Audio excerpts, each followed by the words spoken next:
temas importantes en esta conferencia es la cuestión de la captura del Estado por parte de intereses económicos concentrados y definidos. Empezando por la película más general, este es un momento de la democracia mundial, o al menos en Occidente, donde, digamos, en este estadio del proceso de globalización, uno podría decir que los sectores populares, los partidos populares, movimientos sociales, sindicatos y partidos populares en general, por el lado de la representación política, y los estados de bienestar por el lado de la política pública, bueno, están a la defensiva, ¿no? Digamos, aún con la crisis de Lehman post-2008, que significó, digamos, pequeños momentos keynesianos en algunos países, sin embargo, rápidamente se volvió a procesos, digamos, más contractivos en términos de política monetaria a nivel mundial, en términos del Banco Central Europeo y ahora crecientemente la Fed, y de, bueno, auge de partidos que o representan sectores empresariales directamente o tienen un sesgo claramente excluyente de minorías, inmigrantes. Entonces este auge, esta retracción del estado de bienestar y los sectores populares y este auge, digamos, de derechas en sus distintas variantes es un fenómeno, diría yo, mundial, ¿no? La cuestión es cómo se inserta Latinoamérica en este contexto. Bueno, por supuesto, no es ajeno a este avance de, digamos, con sus variantes de los sectores político-empresariales de la derecha, ¿no? Si hacemos un rápido repaso, tenemos un presidente empresario en Chile, ¿no?, que volvió al poder como Piñera, ex CEO, digamos, de una aerolínea importante a nivel continental como LAN. Tenemos un presidente en Argentina, uno también, digamos, dirigente de unos grupos económicos más importantes de la Argentina. En el caso de Brasil, si bien, digamos, Bolsonaro viene de alguna manera en la política, su ministro de Economía, Paulo Guedes, está muy cercano históricamente a la Escuela de Chicago, a los sectores financieros. En el caso de Ecuador, por ejemplo, después de la elección de Lenín Moreno y la derrota de Correa, tenemos de nuevo un acercamiento muy fuerte de los sectores que habían perdido la elección, ¿no?, ligados a la economía, digamos, de la costa, más primarizada, muy cercanos a todo lo que es el gabinete de Lenín Moreno. Por lo tanto, ese fenómeno, en términos generales, se da, digamos, de retracción de los sectores populares en su representación, y la vuelta de políticas públicas más pro mercado y más anti estado de bienestar, es decir, los dos fenómenos que yo señalaba a nivel mundial se dan, por supuesto, en América Latina también. Bueno, en ese contexto, en esta conferencia de la Asociación Uruguaya, bueno, lo que queremos hacer y lo que han propuesto los organizadores es tratar de sistematizar conceptualmente este tipo de fenómenos, ¿no?, que es un poco lo que hacemos los politólogos, ¿no? Digamos, a fenómenos generales como que acabamos de describir, tratamos de darle conceptualización, medición y algo de sistematización, ¿no? En otras palabras, queremos responder, bueno, ¿qué es la captura del Estado? ¿Qué alcances tiene? Cuando tenemos un caso, digamos, de simple presión empresarial sobre el Estado, aprovechando este contexto que acabo de describir, y cuando hay, digamos, una proyección de sectores económicamente dominantes sobre las estructuras estatales que menoscaban directamente el régimen democrático, ¿no? Entonces esa sistematización es la que nos proponemos discutir, y ahí estamos empezando a ver, bueno, que hay, junto con los organizadores y con quienes proponen y han empezado a trabajar este tema, lo que se está empezando a ver, bueno, que hay distintas medidas de control o de presión de los sectores económicamente concentrados sobre la democracia, que la hacen más o menos, digamos, que la socavan en mayor o menor medida.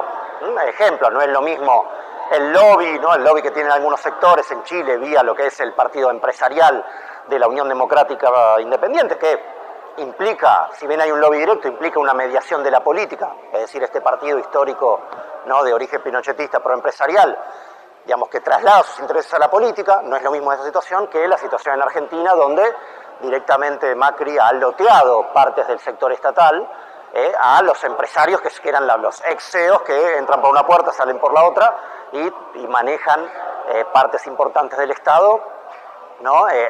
Estando hasta ayer, habiendo sido, digamos, dirigentes o empresarios importantes en muchos sectores, básicamente el sector financiero, el sector agrario y el sector energético, ¿no? Donde directamente, ahí sí hay no podemos hablar más que lobby, diríamos, digamos, de algunas capturas del Estado, al menos parciales. Ahora bien, tampoco podemos terminar ahí en una cuestión conspirativa o maniquea, porque esas capturas se dan en regímenes que son, por lo menos mínimamente democráticos, con sus problemas, con todas las cuestiones, digamos, y debilidades que hay en esta parte del mundo, pero que son democráticos, donde hay libre expresión, donde hay organización de los sectores subalternos, donde hay controles, ¿no? Desde el Poder Judicial, Congreso, libertad de expresión. Entonces esos procesos también no es lo mismo, no son iguales esos esquemas de proyección de poder empresarial sobre el Estado en una democracia, por más imperfecta que sea, que en lo que eran los viejos regímenes que en ciencia política llamamos burocrático-autoritarios, donde había una alianza del capital y los militares, digamos, en un contexto claramente, bueno, antidemocrático, ¿no? Bueno, entonces de eso se trata, distinguir esos diferentes grados de proyección del poder empresarial sobre el Estado, distinguirlos del lobby, distinguirlos de la captura directa, distinguirlos de la influencia de lo que es el manejo de liquidez a través del mundo y la capacidad de desafiar a los estados vaciando las plazas de divisas, ¿no? Toda forma de influencia empresaria que, bueno, que tratamos de dilucidar en esta conferencia.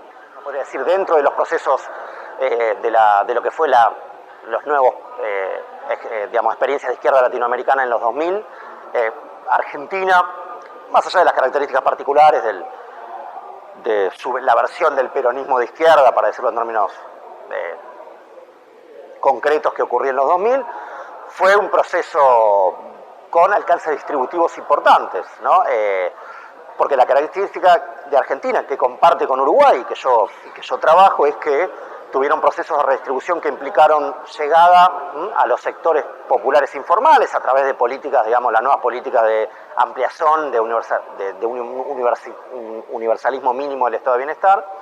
Pero en el caso de Argentina y Uruguay, combinado como en ningún lugar de América Latina, lo que hubo también fueron empujar un proceso de puja distributiva o discusión del ingreso nacional a través de, bueno, la política laboral y la política de ingresos, ¿no? En ese sentido, y son cuestiones de yo trabajo, Argentina y Uruguay son diferentes del resto de América Latina. Ningún proceso de izquierda planteó una discusión de la distribución de ingresos vía políticas laborales, vía políticas de concertación con el sindicalismo y de concertación de políticas de ingresos que implicaran lo que en ciencia política llamamos neocorporativismo, es decir, discusión centralizada de los salarios. Bueno, eso tuvo lugar solo en Argentina y en Uruguay. En Uruguay todavía sigue. En el caso de Argentina, para resumir este enfoque que yo decía socioeconómico, el gobierno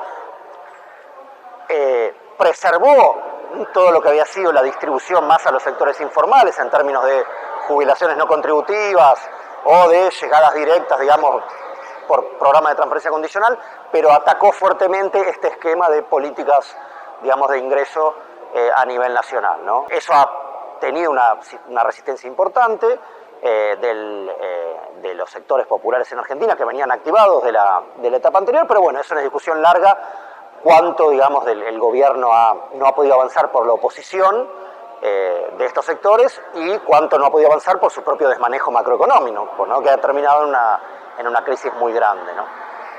Eso por el lado socioeconómico. Esto ha planteado, por supuesto, un escenario político que no veíamos en 2017, donde el gobierno, ¿no?, todavía había logrado manejar las variables macroeconómicas más importantes, pero a fines del 2017-2018, si bien había sentado las bases de una economía muy desprotegida ante los flujos internacionales, bueno, ahí se vieron los resultados y el país tuvo una fuga de divisas muy importantes y una corrida del sector externo centrales, ¿no? En ese contexto, el gobierno que había ganado en 2017, bueno, tuvo que remar más un escenario electoral como el actual, donde se presenta, yo diría, con parejo, pero con perspectivas de derrota para el gobierno, ¿no? Que lo que no se veía hasta en el 2017. Esa perspectiva de derrota viene, por un lado, por, decía, las propias ineficiencias en el manejo macroeconómico del gobierno, pero por otro lado por una unidad del proceso peronista que no es independiente de esta caída del gobierno en imagen y económica, ¿no? Finalmente se dio una polarización en dos campos muy marcados, lo que llamamos en Argentina la avenida del medio, es decir, sectores que no eran ni peronistas con una influencia kirchnerista importante, es decir, más progresista, o macristas puros, fueron vaciados y tuvieron que ir para cualquiera de los dos polos, ¿no? Para dar un ejemplo, radicales que se decían más progresistas y querían salir del entente de la derecha dura que viene a ser Macri, confluyeron en ese polo, y peronistas como que eran más, digamos, que tenían un discurso menos cristinista, como podía ser Massa o el mismo Alberto Fernández, terminaron confluyendo con el polo peronista. Bueno, en ese contexto el gobierno, digamos, insisto, por sus problemas macroeconómicos y por la unidad del peronismo opositor, se ha transformado lo que era en 2017 para todos un paseo en una elección competitiva, con perspectiva de derrota. ¿Por qué digo con perspectiva? Bueno, porque a pesar de la situación social que es muy dura en Argentina, con niveles de desempleo ya en 2 dígitos, con urbano 12%, ¿no? Que imagínense que eso es muy alto para Europa con red social, ¿no? En un país sin red social es altamente problemático. ¿Pero por qué sigue siendo competitivo? Bueno, porque el gobierno domina muchos digamos, arenas no electivas, pero que influyen mucho en la política electoral, ¿no? Básicamente tiene mucha influencia sobre sectores del Poder Judicial que pueden, digamos, afectar a la oposición de diversas maneras, ¿no? Hace poco llamaron al candidato opositor a declarar por una política pública como es la causa por Irán sin ningún motivo, ¿no? Un juez afín al gobierno. En fin, manejos extorsivos de diferente tipo en causas judiciales. Y bueno, el dominio de los medios, que no es un dominio, acá no hay que ser conspirativo, no es que el gobierno se sienta en una habitación negra, digamos, con sobre todo altos para designar lo que está ocurriendo, digamos, o cuál es la línea de los medios, pero hay una alianza concreta basada en lo que en ciencia política se llama coalición, ¿no? Digamos, intercambio de favores muy clara con los medios más importantes, empezando por el Grupo Clarín, a quien le dio el control de la segunda telefónica de Argentina, ¿no? Entonces, en ese contexto, donde hay una cobertura mediática muy importante, que podemos discutir en una época de redes sociales cuánta influencia electoral directa tiene esa alianza o ese control de la escena mediática privada, pero bueno, es indudable que algo influye y que ayuda a explicar que este sea un escenario competitivo aún en una situación de crisis social muy aguda.